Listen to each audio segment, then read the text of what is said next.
محمد اصغر مخدوم صاحب انشاءاللہ تشریف لاتے ہیں، وہ انشاءاللہ آپ کے سامنے اپنا موقف رکھیں گے. بھائی توجہ سے سماعت فرمائیں.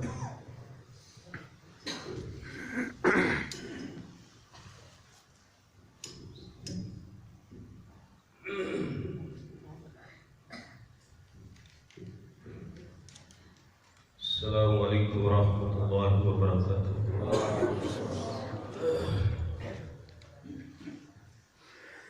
نحمده ونصلي ونسلم على رسوله الكريم. اما بعد، قال الله تبارك وتعالى في القرآن المجيد والفرقان الحميد: اعوذ باللہ من الشیطان الرجیم، بسم اللہ الرحمن الرحیم. وقال الرسول یا رب ان قوم اتخذوا هذا القرآن مہجورا. قال النبی صلی اللہ علیہ وسلم: فضل کلام اللہ علی سائر الکلام کفضل اللہ علی خلقہ. صدق اللہ العظیم. محترم بھائیوں، یہ محفل، یہ نشست جو ہے قرآن پاک کے حوالے سے ہے. ہم لوگ کتنے خوش نصیب ہیں کہ لوگ آپس میں نشست کرتے ہیں گپ شپ لگانے کی، کوئی گانے کی، کوئی موسیقی کی، کوئی مختلف اپنے فن کا مظاہرہ کرنے کے لیے. لیکن یہ کتنی پیاری محفل ہے، اتنا پیارا پروگرام ہے جو اللہ کے قرآن کا پروگرام ہے. نبی پاک علیہ الصلوۃ والسلام کا ارشاد گرامی ہے، جب بھی کوئی قوم اللہ کے گھر میں اکٹھی ہوتی ہے اور ان کا مقصد اللہ کے قرآن کی تعلیم ہے، قرآن کو سیکھنا اور سکھانا ہے، اللہ رب العالمین ان کو 4 انعامات سے نوازتے ہیں.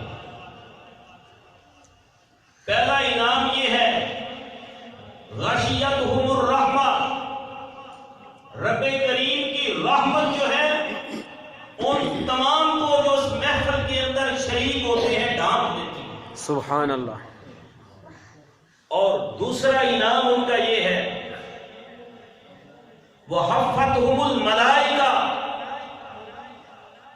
رب کریم کے جو فرشتے ہیں جن کی تعداد لا تعداد ہے، جن کو شمار نہیں کر سکتے، اتنی تعداد ہے. نبی پاک علیہ الصلوۃ والسلام فرماتے ہیں جو اللہ کا گھر آسمانوں پہ ہے، اس گھر کا 70,000 فرشتے ایک وقت میں طواف کرتے ہیں، اور جب وہ طواف کر لیتے ہیں تو قیامت تک ان کی دوبارہ باری نہیں آئے. سبحان اللہ. اتنے اللہ کے فرشتے. اور اللہ رب کریم کے وہ فرشتے جن میں بڑے مقربین ہیں، کرامن کاتبین ہیں، حضرت جبرائیل علیہ الصلوۃ والسلام ہیں، میکائیل ہے، اسرافیل ہے، اسرائیل ہے، اور وہ رب کریم کے فرشتے جنہوں نے اللہ کا عرش اٹھایا ہوئے. وہ فرشتے ایسے عظیم لوگوں کو جو اللہ کا قرآن سننے کے لیے آتے ہیں، سنانے کے لیے آتے ہیں، پڑھنے کے لیے آتے ہیں، پڑھانے کے لیے آتے ہیں، رب کریم کے وہ عظیم فرشتے ان کے پاؤں کے نیچے اپنے رحمت کے پر بچھا دیتے. سبحان اللہ. اور تیسرا انعام اللہ رب العالمین ان کو یہ عطا فرماتے ہیں وَنَزَلَتْ عَلَيْهِمُ السَّكِينَةُ. جتنے لوگ اس پروگرام کے اندر شامل ہوتے ہیں، رب کریم ان کے دلوں کو سکون اور راحت نصیب فرماتے ہیں. سبحان اللہ. ہم لوگ قرآن سے دور رہ کر چاہیں کہ ہمیں دلوں کو سکون مل جائے، کہیں ممکن نہیں کہ اللہ کے قرآن کے بغیر سکون مل جائے. آج کتنے لوگ پریشان ہیں، ٹیبلٹ کھا کے سوتے ہیں. آئیے اللہ کے قرآن سے دوستی لگائیں. رات کے وقت جو محبوب پیغمبر علیہ السلام نے قرآن پاک کی صورتیں پڑھنا آپ کا سنت ہے، ان کو پڑھیے، ان کو وظائف کیجئے، وہ ذکر و اذکار کیجئے. اگر آپ کو نیند نہیں آتی، اللہ کے ان ذکر کو کر کے سوئیے، یقیناً اللہ رب العالمین آپ کو سکون کی نیند عطا فرمائے. سبحان اللہ. نبی پاک علیہ السلام رات کو سورۃ الملک کی تلاوت فرمایا کرتے تھے. محبوب پیغمبر علیہ السلام سورۃ السجدہ کی تلاوت فرمایا کرتے تھے. محبوب پیغمبر علیہ السلام رات کو سوتے وقت آیت الکرسی کی تلاوت فرمایا کرتے تھے. محبوب پیغمبر علیہ السلام سورۃ الاخلاص کی تلاوت کرتے تھے. سورہ جو ہے سورۃ العلق، سورۃ الناس کی تلاوت کیے تھے. اگر ہم ان سورتوں کو پڑھ کر سوتے ہیں، آیت الکرسی پڑھنے والا شخص، محبوب پیغمبر علیہ السلام نے فرمایا کہ اللہ رب کریم اس آدمی پر ایک فرشتے کی ڈیوٹی لگا دیتے ہیں جو ساری رات اس آیت الکرسی کے پڑھنے والے شخص کی محافظت اور اس کی چوکیداری کرتا ہے. سبحان اللہ. سبحان اللہ. اللہ اکبر. اور سورۃ الملک کی بلا ناغہ تلاوت کرنے والا شخص رات کو جب قبر میں جائے گا، عذاب اس کے قریب آئے گا، سورۃ الملک اللہ سے جھگڑا کرے گی کہ یا اللہ یہ وہ شخص ہے جو میری تلاوت کرنے والا ہے، میں نے اس کو عذاب نہیں ہونے دینا کیونکہ میں تیرے قرآن کا حصہ ہوں، میں تیرے قرآن پاک کی سورت. سبحان اللہ. جب سورۃ الملک جھگڑا کرے گی اللہ سے، تو قرآن پاک کی یہ سورت اللہ رب العالمین کے ہاں اس بندے کی سفارش کر کے اس آدمی کو جو سورۃ الملک کی تلاوت کرنے والا ہے، اللہ اس کو عذاب قبر سے محفوظ فرمائے. سبحان اللہ. اتنی پیاری سورت ہے قرآن پاک. تبارک الذی بیدہ الملک وہو علی کل شیء قدیر الذی خلق الموت والحیاۃ لیبلوکم ایکم احسن عملا وہو العزیز الغفور. محبوب پیغمبر علیہ السلام نے فرمایا میں محمد صلی اللہ علیہ وسلم کا جی چاہتا ہے میرے ہر امتی کے دل میں سورہ یاسین. کتنے خوش نصیب ہیں وہ سینے جن سینوں میں قرآن ہے. سبحان اللہ. کتنے پیاری وہ زبانیں ہیں جن زبانوں پہ اللہ کا قرآن جاری ہوتا ہے. کتنی پیاری ہے وہ آنکھیں جو اللہ کے قرآن کو دیکھتی ہیں، زیارت کرتی ہیں، پڑھتی ہیں. کتنے پیارے وہ ہاتھ ہیں جن ہاتھوں میں اللہ کا قرآن. سبحان اللہ.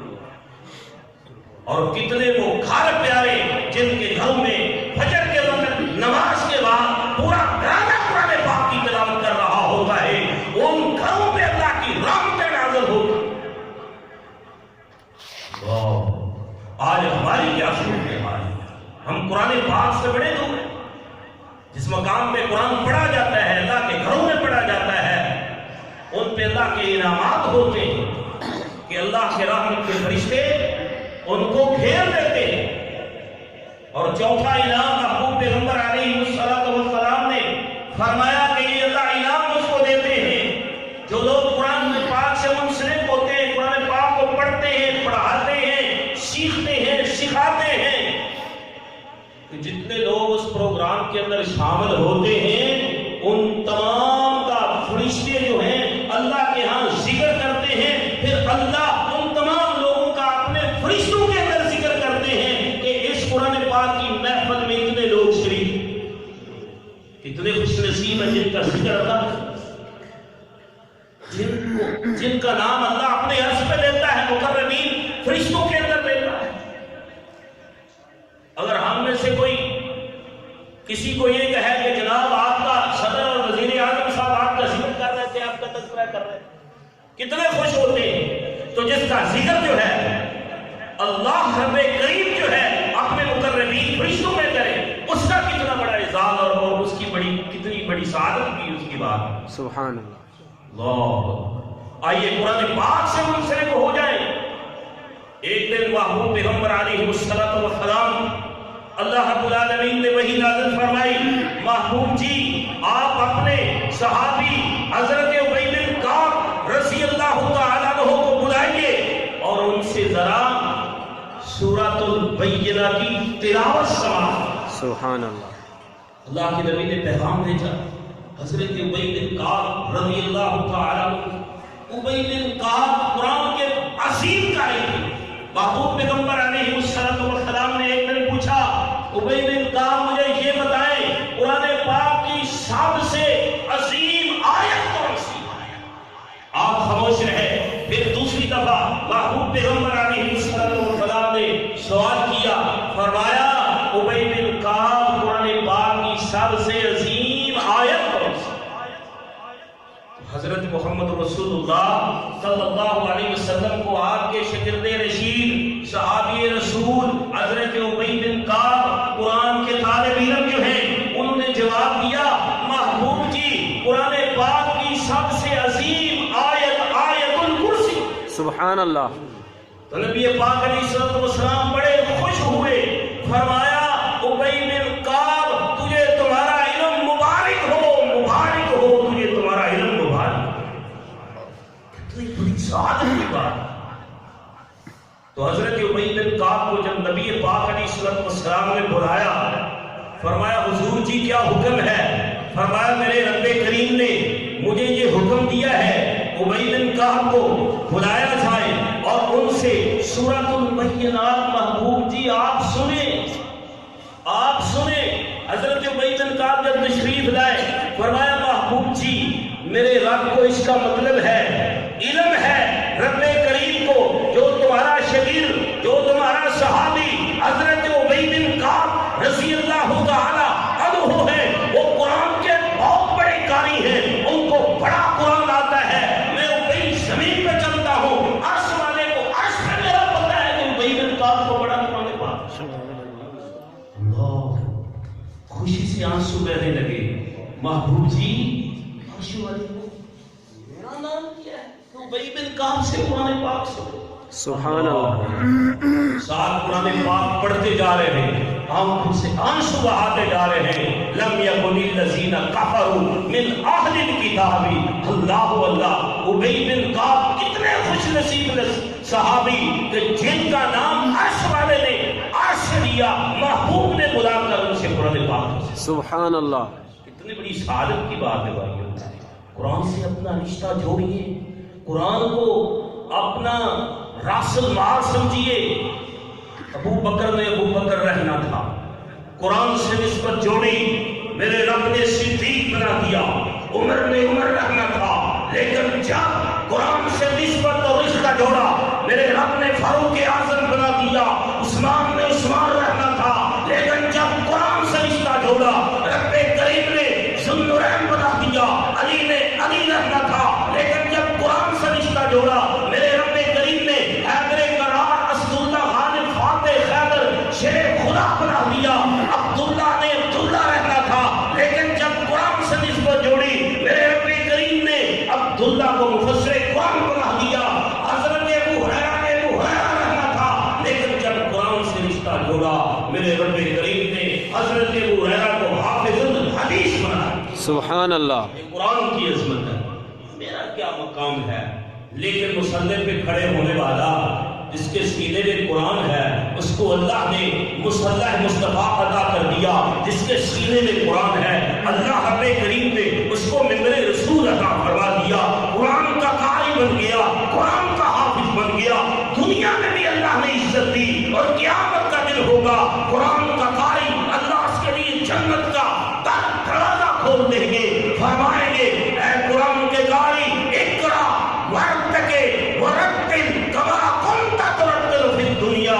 اے قرآن کے قاری یہ جنت کا دروازہ کھول دیا گیا ہے، پہلے تو تجھ پہ سلام علیکم طبتم فادخلوها خالدین۔ یہ جو فرشتے ہیں دروازے پہ اس قرآن کے قاری کا استقبال کریں گے، پھر عرش والا عرش کے قرآن کے قاری پہ سلام بھیجیں گے، سلام قولا من رب الرحیم۔ اللہ کہیں گے قرآن پڑھتا چلا جا، میری جنت کی سیڑھیاں درجات کو چڑھتا چلا جا۔ جس طرح تم دنیا میں بے بہترین آواز کے ساتھ، اچھے لحن کے ساتھ، لحن داؤدی کے ساتھ اور شیریں زبان اور مٹھاس کے ساتھ تم قرآن دنیا میں پڑھتا تھا، آج جنت کے اندر قرآن پڑھتا چلا جا، سورۃ الفاتحہ سے اس کا آغاز کر دے اور جنت کے درجات چڑھتا جا، سارا قرآن پڑھ جا، جہاں تک کہ سورۃ الناس کی سین جو ہے وہاں پہ پہنچ جائے گا، وہ ساری کی ساری جنت قرآن کے قاری، قرآن کے حافظ میں رب نے تیرے نام پہ ہلاک کر۔ سبحان اللہ، نہیں قرآن والے کی عظمت، سبحان اللہ۔ اللہ اکبر۔ بچوں کا بھی پروگرام ہے، انہوں نے بھی تلاوتیں کرنی ہیں اور وقت کی قلت کے پیش نظر آئیے قرآن سے رشتہ جوڑیے۔ جو قرآن کو چھوڑ دے گا، جو قرآن سے اپنا رشتہ نہیں بنائے گا، قرآن کو نہیں پڑھے گا، قرآن کو نہیں سمجھے گا، قرآن کو پڑھ کے بھلا دے گا، اللہ اللہ نبی کریم اللہ کی عدالت میں کھڑے ہو کے اس اپنے امتی کے خلاف کل قیامت کے دن آواز اٹھائیں گے، کہیں گے یا رب العالمین وقال الرسول یا رب ان قوم اتخذوا هذا القرآن مہجورا۔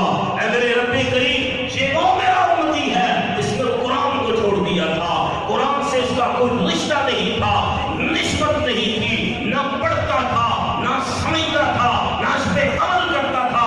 آج بھی ہماری ذلت اور پستی کا سبب یہ ہے کہ ہم نے اللہ کے قرآن کو چھوڑ دیا۔ وہ مؤسس تھے زمانے میں، مسلمان ہو کر تم خار ہوئے کار کے قرآن۔ اللہ سے دعا کیجئے اللہ رب العالمین ہمارا قرآن سے رشتہ مضبوط فرمائے۔